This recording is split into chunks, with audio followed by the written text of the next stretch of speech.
Welcome back. Now, in order to do basic research on what you're going to write about in terms of topic and content, you're going to want to understand basic keyword research tools.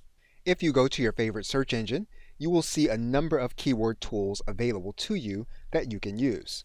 Since it's likely that you will want to be found when individuals are doing a search on Google, you will want to understand the keyword research tool within Google.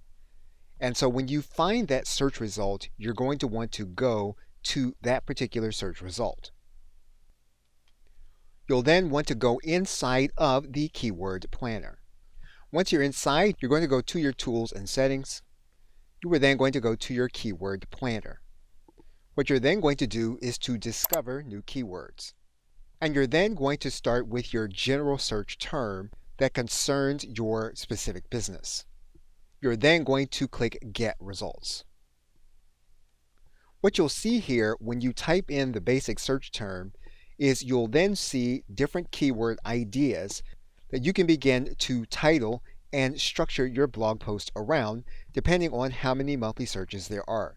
You'll also see that in terms of search, what Google says is going to be medium, low, or high competition.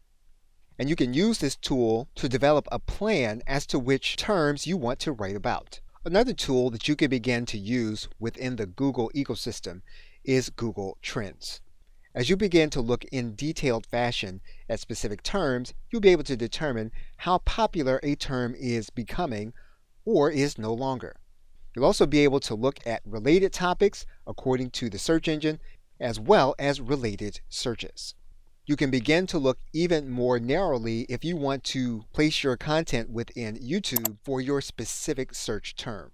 Now, there are other tools available that you can use that may be easier and in some cases are free, but you definitely want to understand the two free Google tools that you can use to determine what your keywords are going to be.